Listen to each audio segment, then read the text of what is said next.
चलिए आज हम एक ऐसे अध्याय की गहराई में उतरते हैं जिसने हजारों सालों से न जाने कितने लोगों को रास्ता दिखाया है।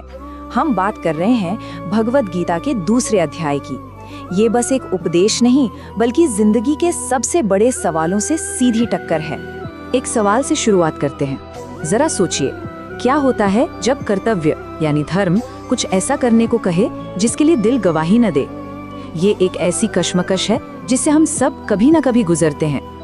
अब इसी कश्मकश को एक विशाल युद्ध के मैदान के बीच में ले आते हैं। हमारा नायक, एक महान योद्धा अर्जुन, ठीक इसी संकट के बीचों बीच खड़ा है और यहीं से हमारी आज की कहानी शुरू होती है। तो चलिए सबसे पहले अर्जुन की इस मुश्किल को, इस असंभव से लगने वाले चुनाव को समझते हैं।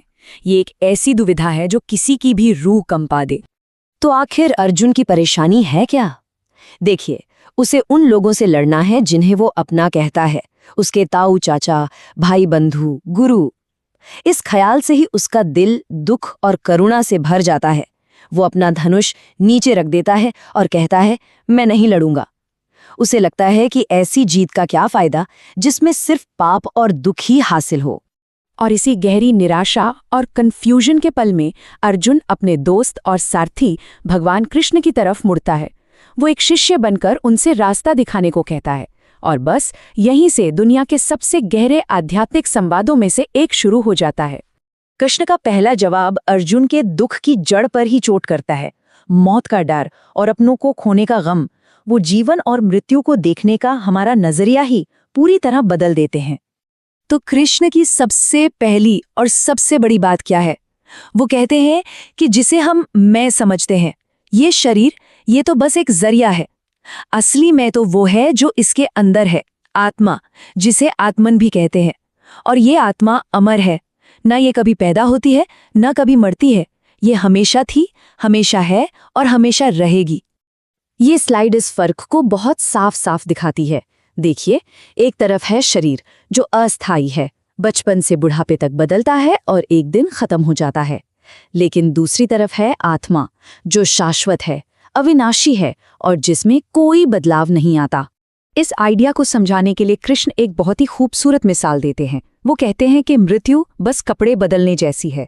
जैसे हम पुराने फटे हुए कपड़े उतारकर नए पहन लेते हैं, ठीक वैसे ही आत्मा एक पुराने कमजोर शरीर को छोड़कर एक नया शरीर ले लेती है।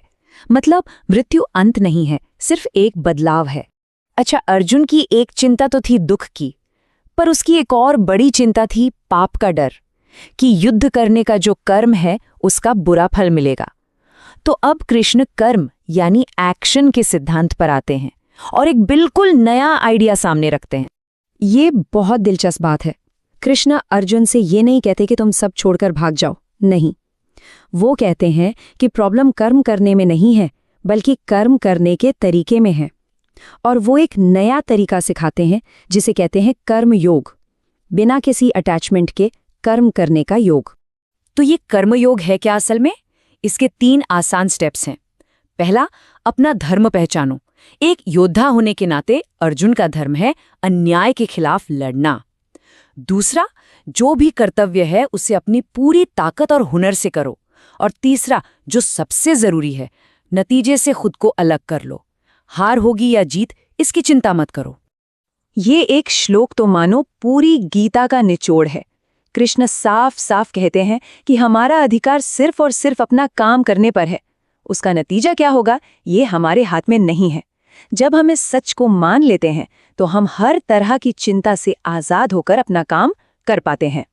तो अगर कोई आत्मा की अमरता को समझ ले और कर्म योग के रास्ते पर चले तो वो इंसान कैसा बन जाता है?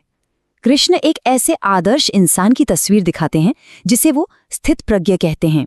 स्थित प्रज्ञ मतलब जिसकी प्रज्ञा या बुद्धि स्थिर हो। ये वो इंसान है जो जिंदगी के उतार चढ़ाव से परेशान नहीं होता, जिसे न तो कामयाबी का घमंड होता है और न ही नाकामी का डर। वो एक गहरी अंदरूनी शांति में जीता है। और यहाँ उस इंसान की कुछ निशानियां हैं। उसका मन एकदम शांत रहता है। वो अच्छी खबर सुनकर बहुत ज्यादा उछलता नहीं और बुरी खबर से टूटता भी नहीं। उसकी इंद्रियां जैसे कछुआ अपने अंगों को अंदर खींच लेता है, वैसे ही उसके वश में होती हैं। वो डर, गुस्से और किसी भी तरह के अटैचमेंट से आज़ाद होकर जीता है।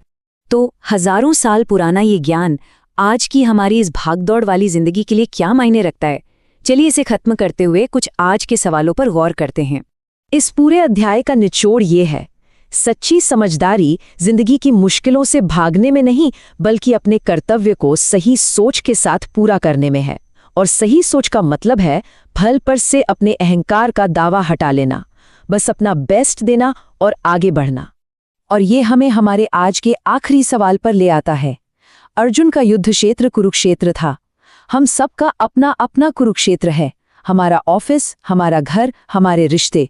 तो एक पल के लिए सोचें, इस समय जिंदगी किसी व्यक्ति से कौन सा सही कर्म करने के लिए कह रही है? इसका जवाब हर किसी को अपने अंदर